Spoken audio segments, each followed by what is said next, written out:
story is called I'm Being Stalked by Someone from a Genealogy website. Now, I have really enjoyed reading the first 3 sections and I'm very excited to read the 4th and final. I've deliberately not read it until right now, so I will be feeling the emotions just as much as anyone else who's been paying attention to the last few videos. So, without further ado, let's get into the last bit. The weekend came and went in a blur of sleepless nights and mounting paranoia. My brother had taken it upon himself to stay with our dad, watching over him as he grieved for Mum. I knew Dad needed him, needed that comfort, but I couldn't bring myself to leave my house. The fear that had taken root in me after Mum's death had only grown. I was too scared to step outside, too terrified of what or who might be waiting for me. I spent my days pacing, peeking out of the windows over and over, scanning the street for anything out of place. The slightest noise, a creak in the floorboards, the wind against the window, would send my heart racing, pushing me into a spiral of panic. Sleep was a distant memory now, and every time I closed my eyes, I felt like someone was watching me, waiting for the moment I let my guard down. I couldn't go back to work. I had turned in all of my PTO the day before I was due to return, knowing there was no way I could focus on anything beyond the constant fear gnawing at me. I was trapped in my own mind, and leaving the house felt like it would open the door to whatever nightmare was coming next. I didn't own any firearms, but I had knives. Not many, but enough to make me feel a little more secure. I kept one on me at all times, and the rest I'd stashed around the house, hidden in places I could reach if Roger or whoever was behind this tried to break in. The thought of him, of the threat I'd received, was always there, like a shadow lurking in every corner of my mind. The sleep deprivation was getting worse. I had only managed a few hours of restless sleep over the course of several days, and my nerves were frayed. Every noise felt like a warning, every shadow a threat. I was constantly on edge, jumping at every creak and groan of the house. I knew I was spiraling, but I didn't know how to stop it. By Wednesday, the days had started to blur together, each one dragging on in a haze of fear and exhaustion. My mother's funeral was tomorrow, but the thought of leaving the house terrified me. My brother and Dad had been calling and texting me constantly.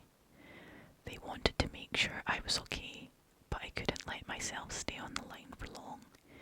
What if my phone was bugged? What if they were listening, tracking my every move? I would answer, reassure them with a few short words, and then quickly hang up before the panic set in.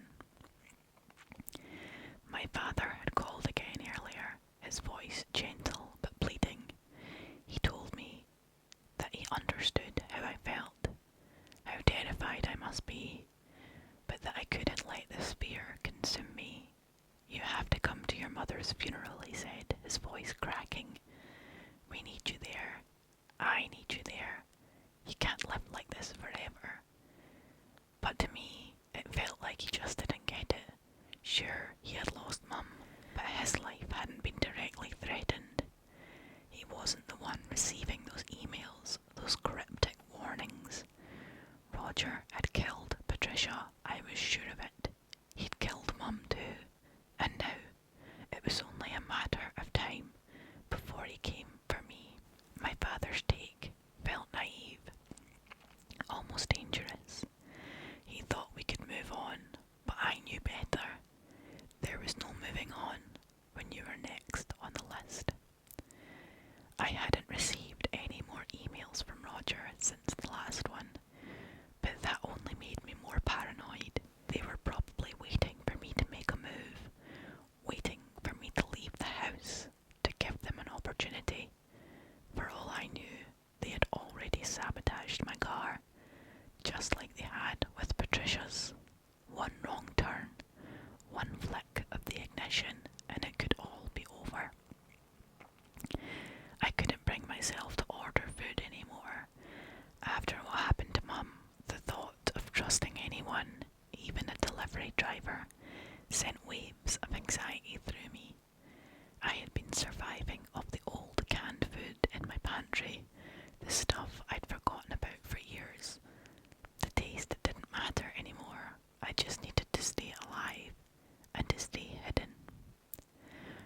up in my neighbourhood, watching the house, driving by every few hours.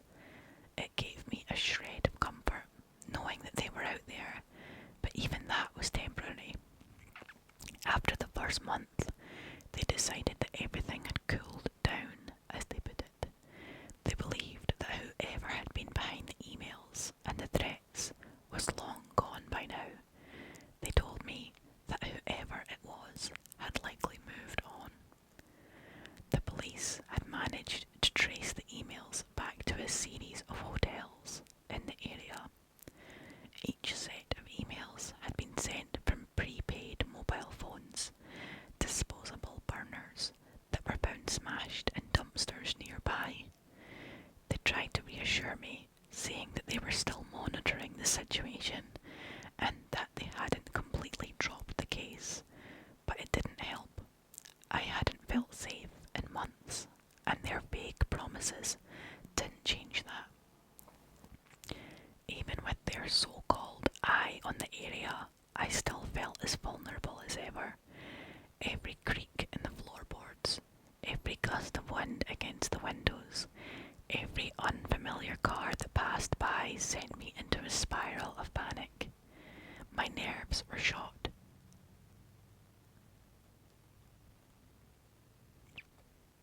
And sleep was a distant memory. I was living in a constant state of paranoid frenzy, waiting for the next shoe to drop, for the next message to come through, or worse, for Roger, or whoever this was, to finally make their move. I knew the police didn't think anything else was going to happen.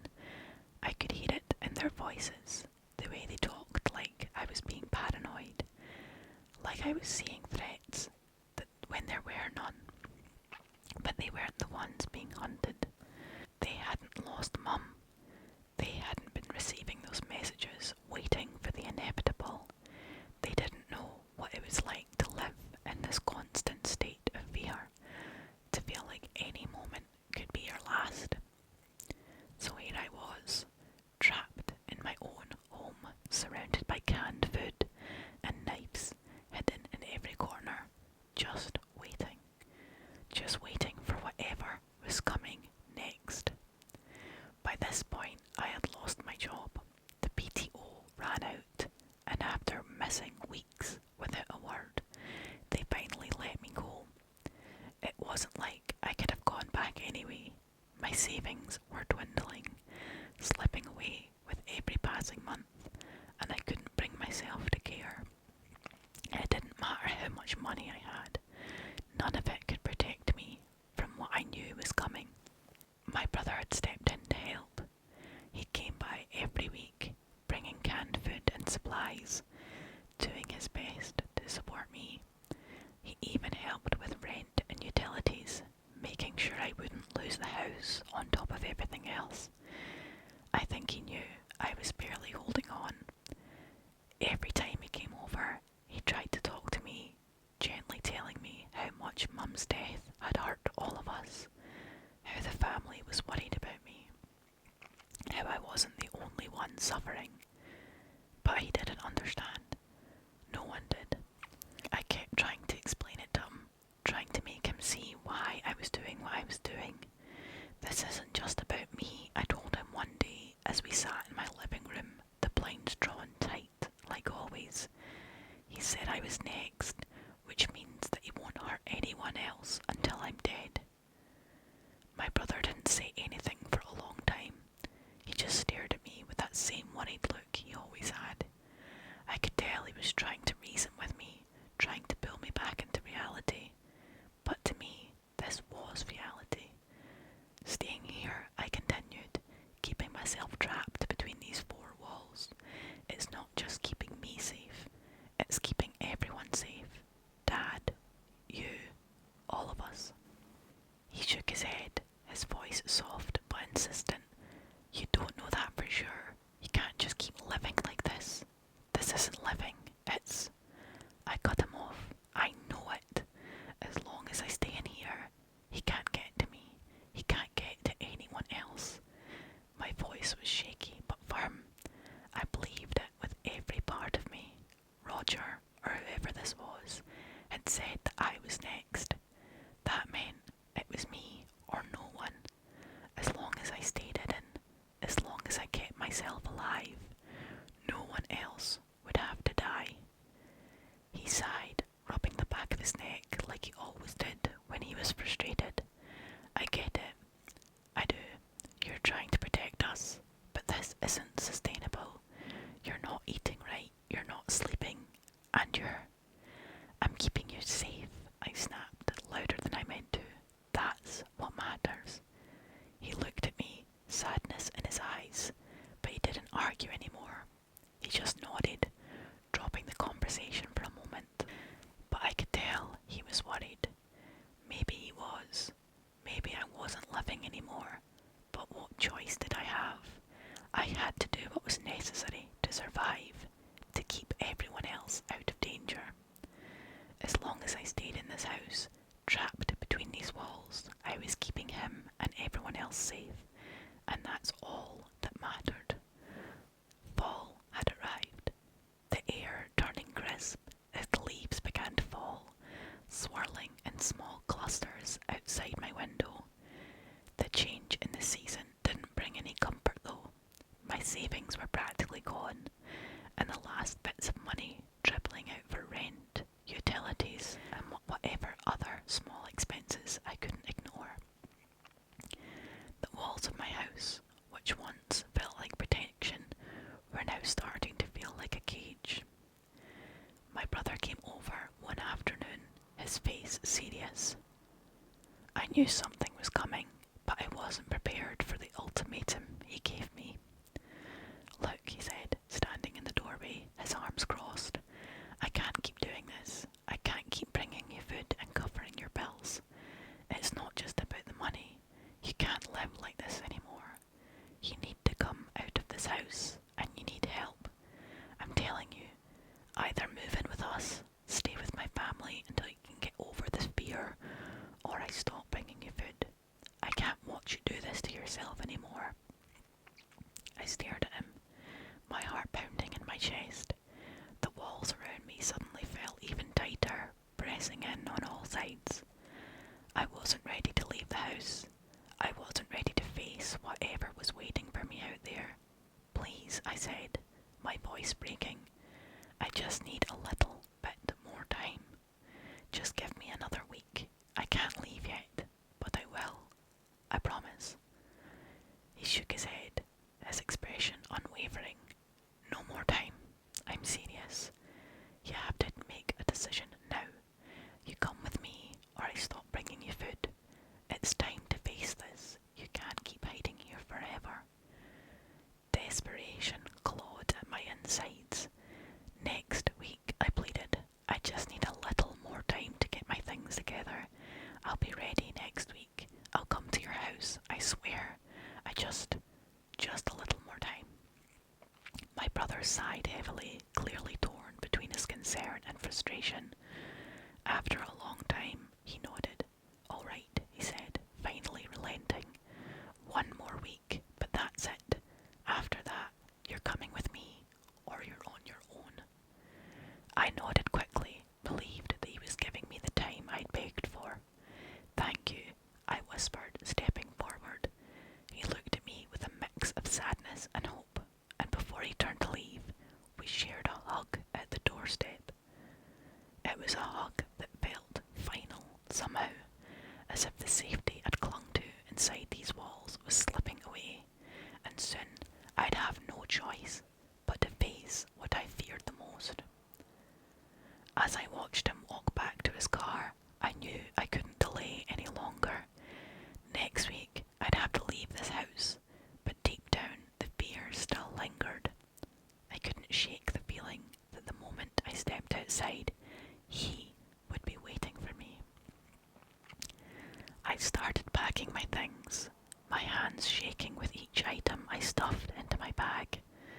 Laptop, chargers, clothes, toiletries, the basic necessities. But as I zipped up my suitcase, the weight of my decision settled on me like a ton of bricks. I was terrified. Roger had made me this way.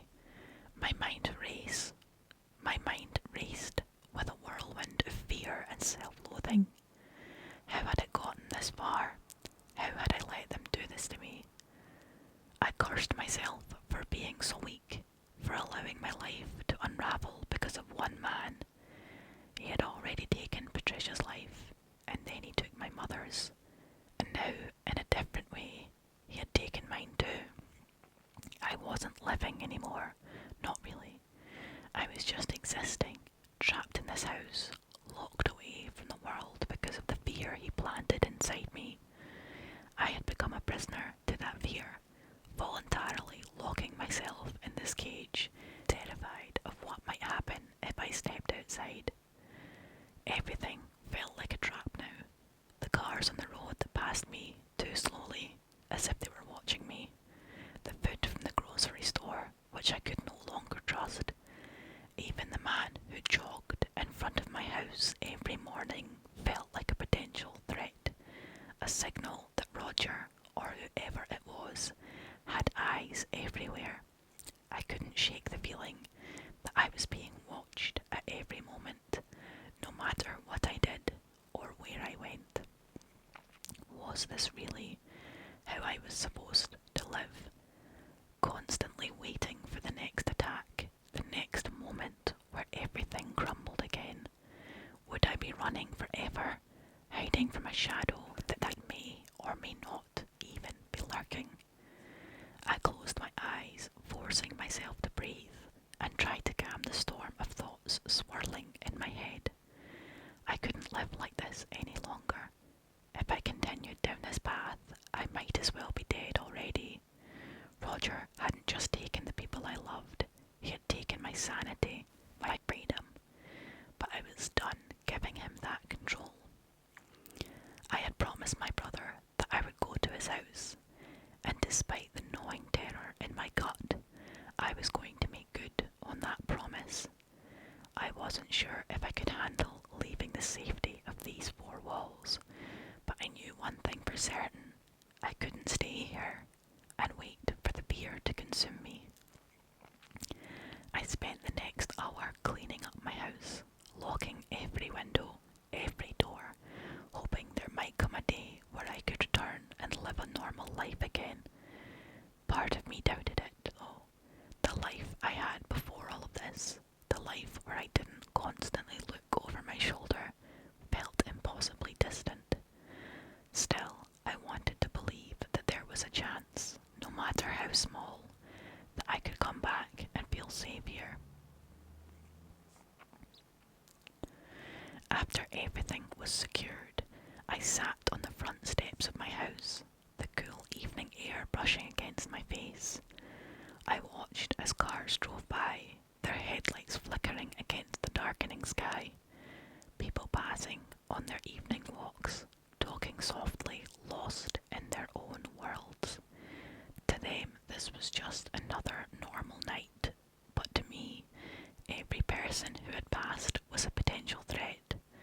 My hand remained wrapped around the knife in my pocket, my grip tight. I couldn't shake the fear that any one of them could be him, Roger, or whoever this faceless figure truly was. I had no idea if Roger was even the person's real name. It could all be part of the game that they were playing. Whoever it was, they were out there, watching, waiting, for the perfect moment. I sat there, frozen, every muscle tense, prepared for someone to step out of the shadows. Headlights appeared down the street, casting long shadows across the sidewalk. My heart raced as the car slowed in front of my house. For a split second, I gripped my knife even tighter, ready to defend myself, my mind jumping to the worst-case scenario. But then I recognized the car. It was my brother. I exhaled, relief washing over me as I stood up. My brother pulled into the driveway, parking by the curb.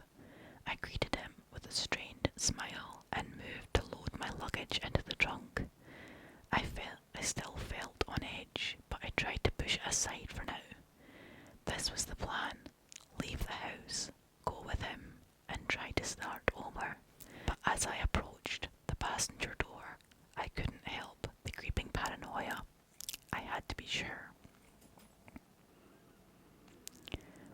I got in. I leaned down and checked the back seat, my eyes scanning the shadows, my breath caught in my throat. I was half expecting to see him, Roger, or whoever this person was, hiding there, ready to spring out at us, but the back seat was empty. I let out another shaky breath and opened the passenger door. I slid into my seat, trying to calm the racing thoughts in my mind. It was just me and my brother. We were safe for now. Ready? He asked, glancing at me with a worried smile. I nodded, gripping the handle of the knife, still tucked into my pocket, just in case. My brother could see how tense I was the moment we pulled away from the house. Every muscle in my body was stiff, my eyes darting nervously between the cars passing by us. He tried to ease the tension with some small talk, talking about work, about his kids, about how nice it would be to have me at their place for a while. I nodded along, playing the part, pretending I was ready to get past all of this hesitation and fear, that maybe with a little bit of help, I could go back to something resembling a normal life. But deep down, I was fighting the urge to tell him to turn the car around, to go back to the only place that still felt safe, my house. Every pore in my body was screaming at me to run back, lock the door, and never leave again. The familiar panic crept in, and I couldn't shake the thought that one of these passing cars might swerve into us, that he was out there, waiting for the perfect moment. My brother must have noticed me glancing nervously out of the window. He reached over, giving my arm a reassuring pat, his voice calm and steady. I know this is hard, he said, but things have settled down, at least a little, since Mum passed. It's just a new kind of normal now. We'll get through this. That word, passed, hit me like a punch to the gut. Without thinking, I turned to him, my voice rising before I could stop myself. She didn't pass away, I yelled, my throat tight with anger and grief. She was murdered in front of me. He can't just act like this is something we can move on from. My brother sighed heavily, the weight of the conversation pulling him down. He gripped the steering wheel tighter, but didn't snap back. He was patient, trying to understand. I know, okay. I know it was terrible. What happened to Mum? It was awful. I loved her too, just as much as you did. I stared out of the window, the trees and streetlights blurring by, my chest heaving. I wanted to scream at him more, to make him understand that this wasn't something that we could just brush aside, that this wasn't just grief. It was fear, a terror that had dug its claws into me and wouldn't let go. But before I could say anything else, he spoke again, softer this time. We need to figure out a new normal for both of us, and that means you coming back into the world. His words hung in the air. Part of me knew he was right, that I couldn't keep hiding forever, but another part of me, the part that had been living in fear for months, was screaming that I wasn't safe, that none of us were. I'm just trying to help you get there, he added gently. I didn't respond right away, just gripped the knife in my pocket tighter and nodded. I wasn't sure if I was ready to step back into the world, but I was here, for now, and that had to be enough. Before I knew it, we were pulling into my brother's driveway. The familiar house stood in front of me, but before I could even take it in, my nephews burst out of the door, running straight towards the car, their small fists banging on the windows. Their faces lit up with excitement when they saw me, for the first time in what felt like forever. I smiled.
always full of questions, looked up with me with wide eyes and asked, "Uncle, which dinosaur was the biggest and meanest?"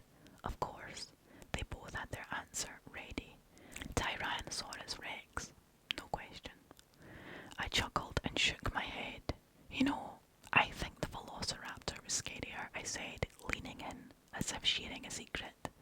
They looked at me with disbelief, because they were stealthy, quiet.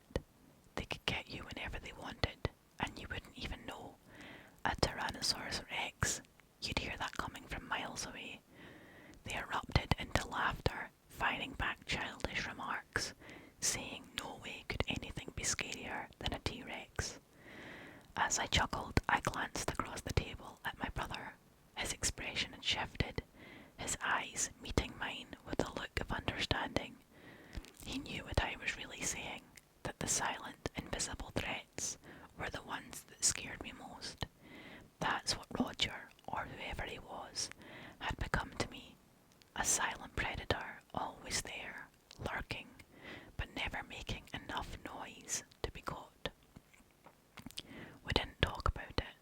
There was no need to say it out loud, but the look in his eyes told me that he understood, and for a moment that shared understanding made me feel a little less alone.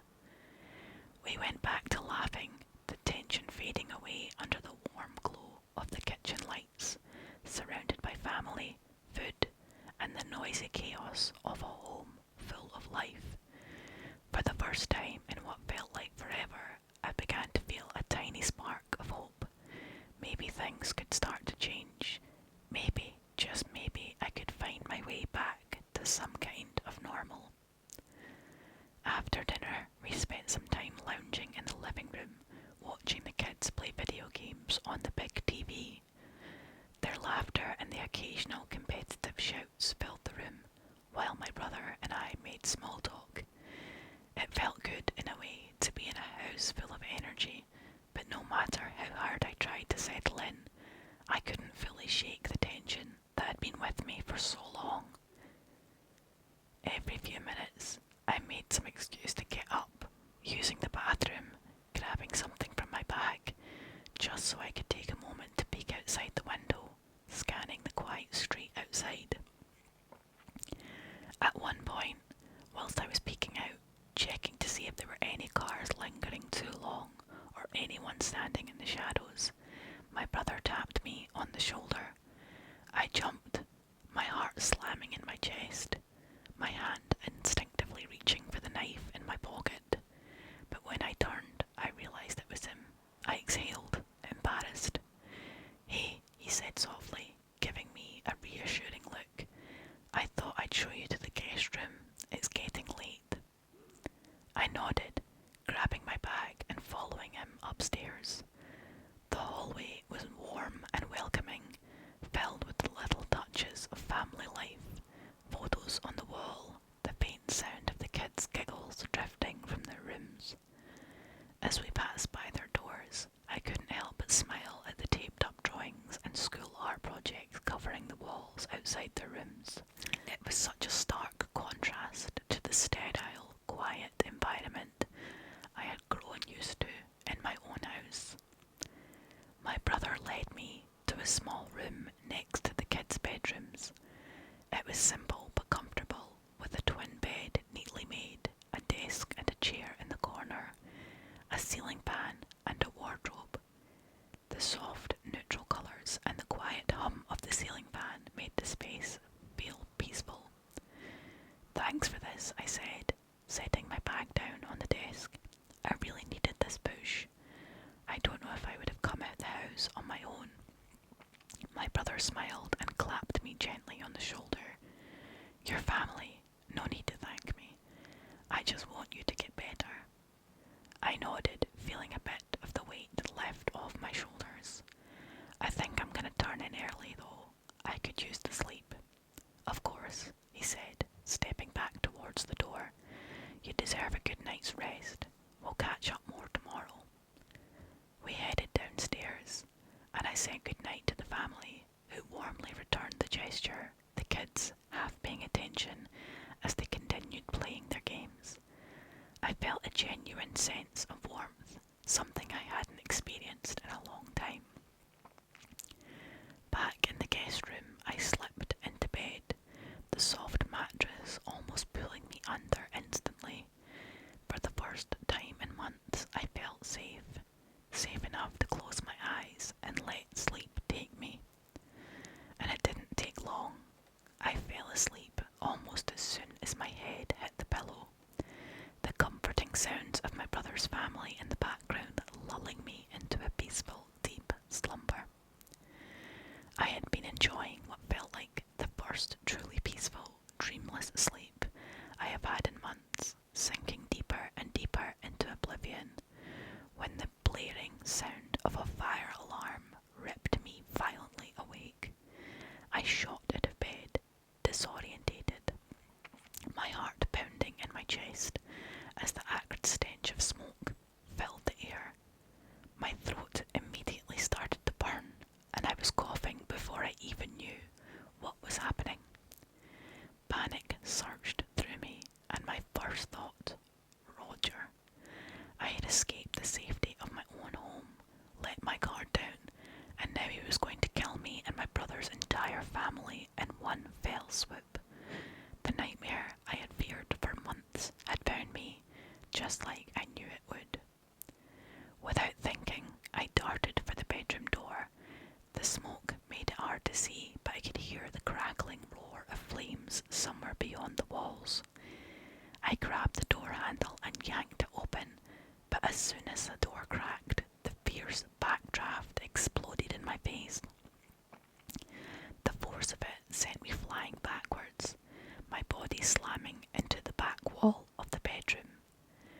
The wardrobe behind me splintered under the impact, shards of wood crashing down around me as I struggled to regain my breath. The hallway outside was an inferno. Flames roared up and down the small corridor, licking at the walls and the ceiling, swallowing everything in its path. My mind raced. My nephews, my brother's family. I had to help them. I had to get to them. But the hallway was impassable, a tunnel of fire. There was nothing I could do from here. The smoke was already suffocating, my lungs burning with each breath. I had to get outside before I was trapped in here for good. Scrambling to my feet, I grabbed a chunk of broken wood from the destroyed wardrobe and rushed to the window. I swung the wood as hard as I could, shattering the glass, and immediately ducked as another backdraft burst through, this time shooting flames outward. The fire screamed as it sucked the air from the room, a scorching wind that singed my skin, leaving me with burns that sent waves of agony through my body. I could barely see, barely think. The heat was unbearable. The walls felt like they were closing in, the fire consuming everything around me. My skin felt like it was being peeled away by the searing flames. I had to get out. When the flames receded from the window for a brief moment, I knew it was now or never.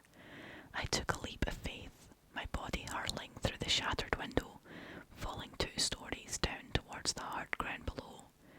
I hit the earth with a sickening thud, trying to roll as I landed.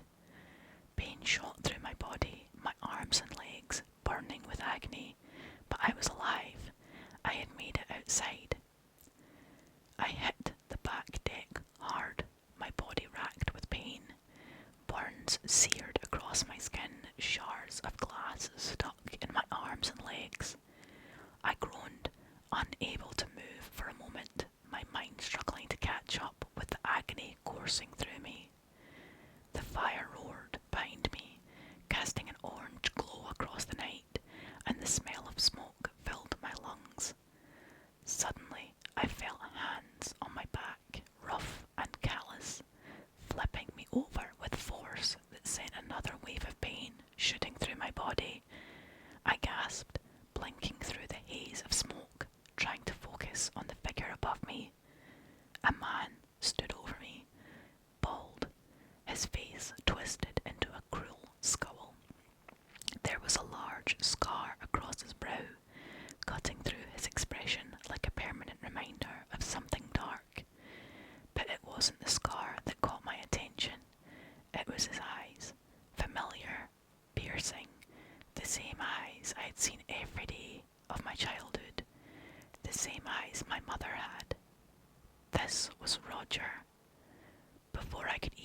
process what was happening, he grabbed me by the shoulders and began dragging me across the deck towards the sliding glass door that led back inside the house. I could feel the heat from the fire even more intensely as he pulled me closer to the kitchen. He wanted me to die in the flames, just like my mother had.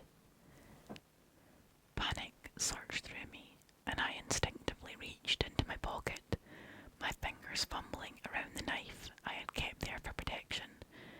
My vision blurred with smoke and pain, but I gripped the handle tightly, my breath coming in ragged gasps as I mustered all the strength I had left. With a wild, desperate motion, I yanked the knife free and plunged it into Roger's side. He let out a howl of pain, staggering back and releasing his grip on me. His hands went to the wound, his face contorted in fury as blood oozed between his fingers. "You little," he cursed through his gritted teeth, and before I could react, he kicked me hard in the ribs. The impact knocked the wind out of me, sending me collapsing onto my side, gasping for air. Roger stared at the knife embedded in his side. His scowl deepened, as if he couldn't believe what had just happened. He glanced down at me, his eyes blazing with hatred. "You just needed to sleep and burn," he growled, his voice cold and venomous. "You weren't supposed to wake up." I coughed, struggling to breathe, my body screaming in pain, but his words echoed in my mind. This was the plan all along. He had set the fire, expecting me to die quietly in my sleep, trapped in the house as it was burning around me. But I hadn't stayed asleep.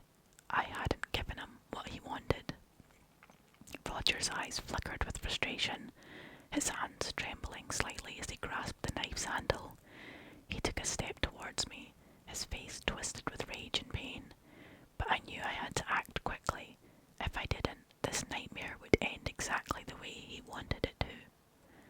Adrenaline surged through me, overriding the pain in my body as I scrambled to my feet. Every muscle screamed in protest, but I knew this was my only chance. Roger was trying to steady himself, his eyes locked on me with fury. I lunged at him, tackling him to the ground, my fists swinging wildly. I hit him in the face, over and over, feeling the crunch of bone beneath my knuckles. Roger grunted with each blow, but he fought back hard. His fists connected with my ribs, my face, sending sharp waves of pain coursing through me. But I couldn't stop. I wouldn't stop. Every hit felt like it was releasing months of fear, frustration, and anger. Blood poured from his face, but his hands were still trying to claw at me, his strength not yet gone. In a moment of desperate clarity, I reached down and grabbed the handle of the knife, still lodged in his side. My grip tightened as I yanked it free, and without thinking, I plunged it back into him again and again. I stabbed him over and over, each thrust fueled by the terror he had put me through, by the deaths of Patricia, my mother, and the threat to my brother's family. The knife sank into him, each strike weakening him further, until finally his body went still. His hands fell away from me, limp and lifeless. I stared down at him, gasping for breath, my entire body trembling. The sound of fire roaring inside the house was deafening, but I could no longer hear Roger's laboured breathing or his curses. He wasn't moving anymore. I collapsed beside him, my body giving in to the exhaustion and pain. My hands were covered in blood, my mind barely able to process what had just happened. I killed him. It was over. Sirens blared in the distance, growing louder with each passing second. The police and fire department had arrived.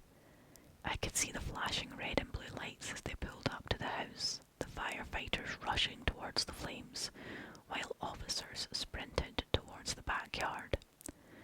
I looked at Roger's body one last time, the knife still clutched in my hand, and I let it fall to the ground as the first officer reached me. The My brother and his entire family, his wife, my nephews, they all perished in the blaze. The fire had spread too fast, too violently. By the time the fire department managed to get inside, it was too late. My heart shattered. I had escaped, but they hadn't.